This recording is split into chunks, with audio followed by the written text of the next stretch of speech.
J'aurais pu nommer cette vidéo «Comprendre les hommes pour les nuls», mais tu connais mon habitude pour les titres masterclass. Et si en lisant ce titre, t'as rigolé, t'as souri, c'est bon, j'ai déjà réussi ma vidéo. Enfin bref, comment m'est venue l'idée de cette vidéo? C'est très simple, hein, c'est à force d'entendre des meufs dire «Oh là là, mais les mecs, c'est tous les mêmes, ils veulent toujours baiser. Ah mais ils pensent qu'au cul ou quoi? Ah mais...» Tu vois leur étonnement en fait. Et j'ai deux idées qui me sont venues en tête, que forcément je vais séparer en deux vidéos, qui seront dans ce thème-là. Et du coup, à leur question, ouais, mais les mecs, ils pensent qu'à baiser ou quoi? Eh bien, je réponds oui.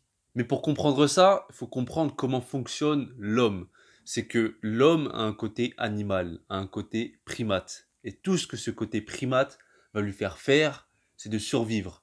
L'homme est programmé pour survivre.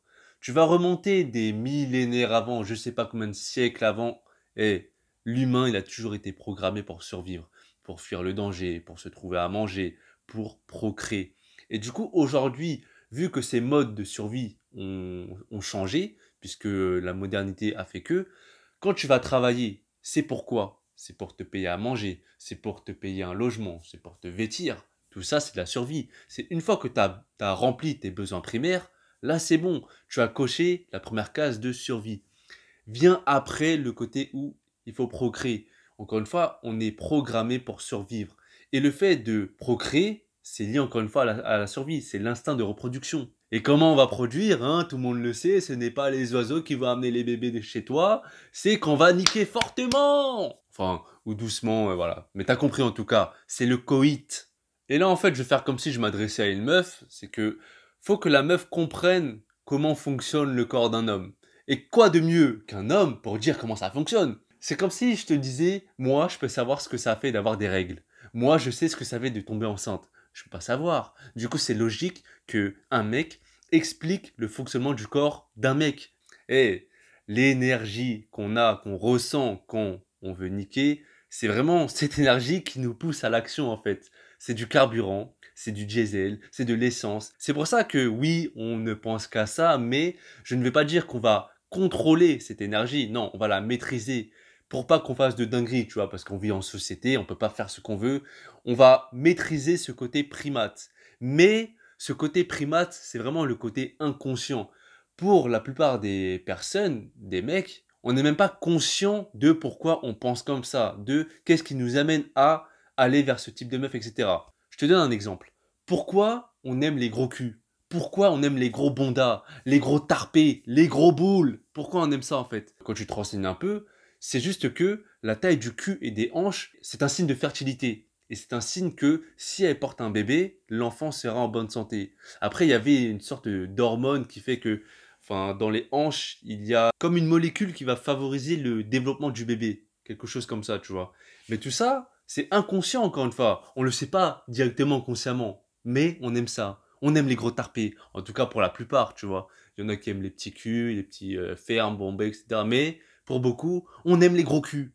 Et quand tu comprends ça, quand tu comprends ce procédé inconscient, tu comprends pourquoi l'homme agit de cette façon-là en fait. Si on se place dans un cadre de survie, tu vas prendre 10 personnes, 9 femmes, un homme. Un seul homme peut mettre enceinte 9 femmes.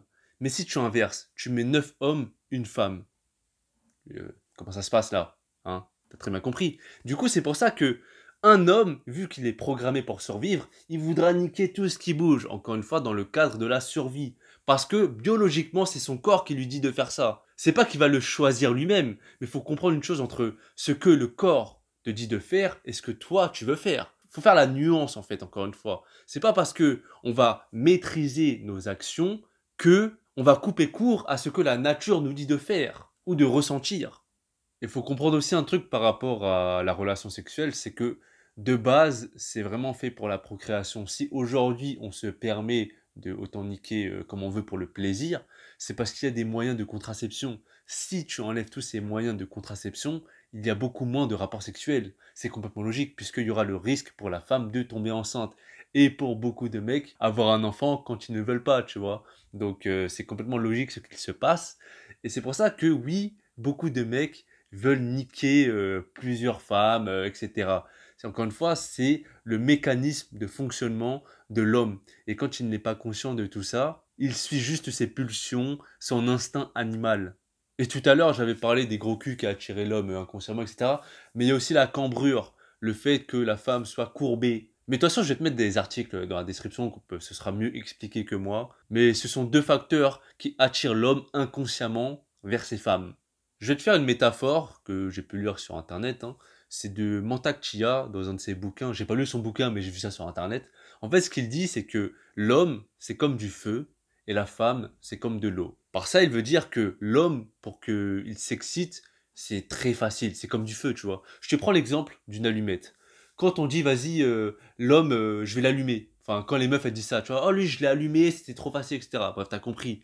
L'allumer comme une allumette. Littéralement, une allumette, c'est quoi? C'est, t'as du feu, et quand ça va consommer entièrement l'allumette, il y aura plus de feu. L'homme, c'est pareil. Une fois qu'il a craché, c'est terminé. Il est KO. Le mec, tu fais ce que tu veux de lui. Tu le tiens par le bout du nez, en fait. Parce que tout ce qu'il veut, c'est faire sortir son sperme de lui. Dans le but de la procréation, encore une fois. Tout ce que je dis là, c'est vraiment inconscient. C'est un procédé, un mécanisme inconscient. Ok? Et du coup, vu que l'homme est très facile à allumer, eh bien, c'est beaucoup plus fréquent. Là où Mantak Chia dit que la femme, c'est comme de l'eau, c'est que quand tu vas faire bouillir de l'eau, ça va mettre du temps pour chauffer l'eau. Mais une fois que l'eau est bien chaude, ça va mettre du temps à redescendre. Du coup, pendant que la femme va mettre du temps pour monter, l'homme, lui, ça fait direct. Alors que la femme, ce sera crescendo, tu vois. Et ça va durer. C'est pour ça que l'homme, il pense, encore une fois, fréquemment au cul. Et là, les mecs, là, ils vont pas me faire les timides, les mecs, les sains. Et arrêtez de mytho, je vous connais. On pense tous à niquer. On a tous des pensées de cul dans la journée, tous les jours. Biologiquement, on est constitué de cette façon-là. Inconsciemment, on est forcément amené à penser à ça. C'est normal, c'est naturel. Maintenant, encore une fois, je ne dis pas qu'il faut contrôler tout ça pour que ça n'existe plus. Non, il faut savoir maîtriser, orienter cette énergie. Parce que quand tu demandes à plusieurs mecs leur histoire avec des meufs, qu'est-ce qu'ils ont pu faire pour niquer, tu tombes sur des histoires de ouf. Et même moi, avec le très peu d'expérience que j'ai, je pourrais t'en raconter des histoires, mais laisse tomber. Mais bon, tu connais là, c'est Internet, je préfère garder des choses en privé, en parler avec mes potes et en rigoler avec eux. Mais quand un mec veut niquer, encore une fois, comme je l'ai dit plus tôt dans la vidéo, c'est du carburant. On a une énergie qui nous pousse à l'action, c'est incroyable.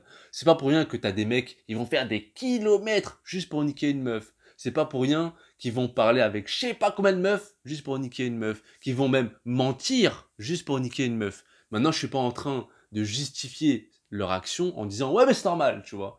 Chacun ses raisons, j'ai pas envie de les juger. Bien sûr que là, d'un point de vue raisonné et conscient, j'ai envie de te dire ouais mais non c'est nul de mentir, etc. Mais même ça, je pourrais te l'expliquer. Et d'ailleurs, j'en parlerai dans une autre vidéo parce que ça fait partie de mon autre idée. Mais là, comme ça, d'un point de vue même karmique, humain, je suis pas trop pour mentir, etc. Mais bon, si les autres le font, c'est pas mon problème parce que je ne peux pas les contrôler.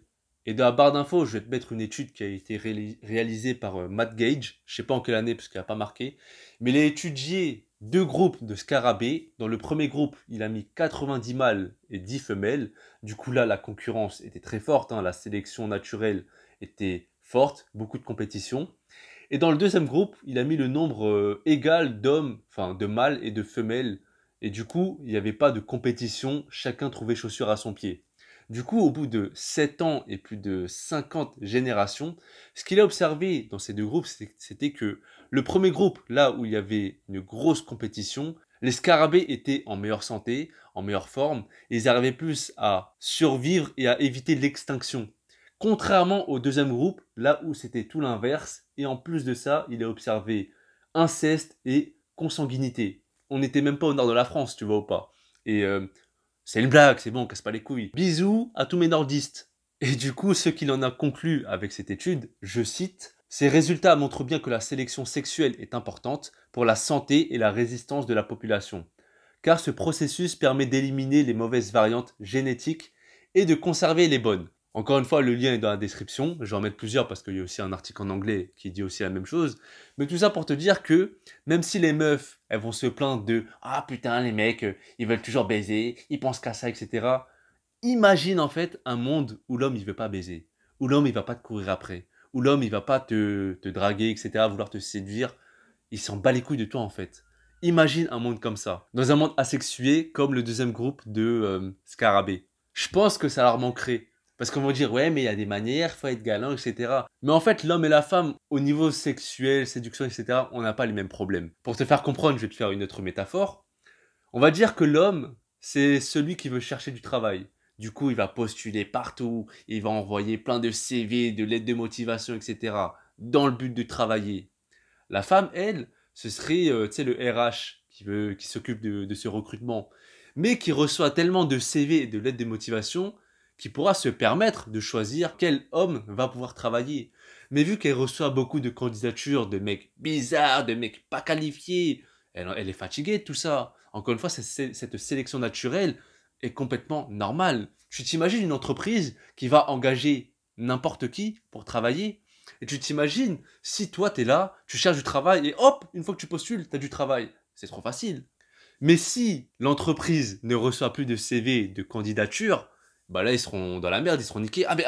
Comment je vais faire pour déléguer mon travail? Par cette métaphore, je pense que tu as très bien compris le rapport. Et donc voilà, merci de m'avoir écouté. À la prochaine. Merci à toutes les personnes qui vont sur mon Tipeee. Gratitude infinie. Merci, à la prochaine. Paix, rire, amour. Ah ouais, j'ai oublié de dire. Je préfère le préciser au cas où. Je suis pas en train d'inciter les mecs à harceler ou quoi que ce soit. Parce qu'on sait jamais s'il y a des meufs qui disent ouais mais là t'es en train de justifier le harcèlement parce que tu dis que c'est normal, c'est naturel, etc. Je suis en train d'expliquer le mécanisme qui est complètement naturel. Et après tout ce qui peut se faire, encore une fois, comment les gens agissent, comment ils orientent leur énergie, c'est des dérives tout ça. Parce que j'avais fait une vidéo qui s'appelle La ville est une cage à rats. Parce qu'en fait, on vit dans une société qui est hyper sexualisée. Étant donné qu'il y a beaucoup de personnes, beaucoup de mecs qui ne niquent pas, on tombe dans une frustration sexuelle et affective. Et à partir de là, forcément, leur action, leurs conséquences est d'une logique qui fait que ils vont donner leur surplus agressivement. Et je dis pas que c'est bon, encore une fois pour moi, c'est à ces mecs-là de se maîtriser, de savoir comment utiliser ce surplus d'énergie. Maintenant, encore une fois, je dis une chose, mais ça ne veut pas dire que ça aura une répercussion sur leurs actions. Si on comprend comment fonctionne un homme et sa sexualité, il y aurait peut-être, je pense, plus de compassion, plus d'empathie. Faut comprendre à quel point l'homme, il pense avec sa bite, il est dirigé par sa bite. À ton avis, comment tu expliques le succès des vidéos qui parlent de nofap, de ne pas se branler, qui parlent de porno? Comment t'expliques le succès du porno dans le monde en fait? Ça génère des milliards. Pourquoi à ton avis? Parce que les gens sont là, ils sont dans leur chambre, ils peuvent paniquer, ils sont frustrés, ils vont se vider. Comment t'expliques que OnlyFans peut exister? Le marché du corps peut exister parce que les gens sont sexualisés, sont excités, mais à la fin, ils ne baissent pas. Du coup, cette frustration est enfouie en eux et ils veulent déverser cette énergie parce que cette énergie demande à sortir. OnlyFans, pour ceux qui ne connaissent pas, en fait, c'est comme une plateforme où les gens, plus les meufs hein, majoritairement, vendent leurs images ou leurs vidéos, que ce soit du contenu pornographique ou autre, tu vois, du contenu intime en fait. Et des gens payent pour ça, des mecs payent pour ça. C'est vraiment incroyable parce que les gens, encore une fois, ne pensent qu'avec leur bite.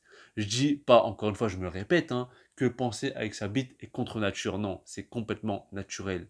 Je dis juste qu'il faut savoir orienter, transmuter cette énergie. Ah ouais, aussi, je pense qu'on va me dire, ouais, mais tu généralises beaucoup. Oui, je sais, là, c'est vraiment, j'ai pris des trucs dans les grandes lignes. Il y a toujours du cas par cas et des gens qui ne sont pas, comme j'ai pu l'énoncer dans la vidéo, des mecs qui ne pensent pas fortement avec leur bite, qui savent plus contrôler, maîtriser, orienter leur énergie, etc.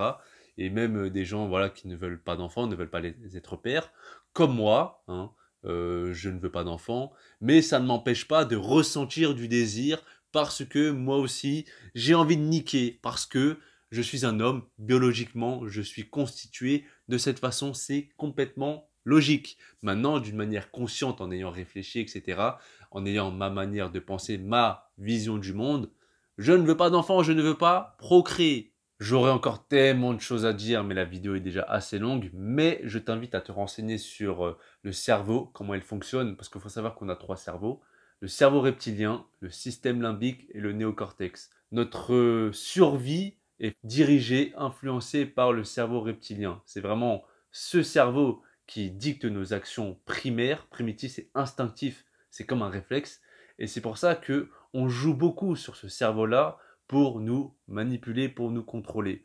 Par la peur, par notre désir, notre programmation pour la survie, dont, là on va parler de sexe, dont l'attirance pour le sexe. Et une fois que tu comprends le rôle de ces trois cerveaux, eh bien tu comprends pas mal de choses dans ce qui se passe dans la société.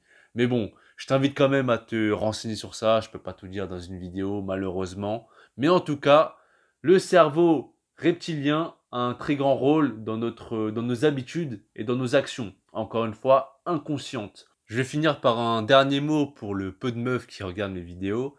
Vous n'avez pas fini de recevoir des candidatures sur votre bureau parce que là, les mecs ils veulent bosser, hein, ils veulent travailler, c'est la dèche, hein.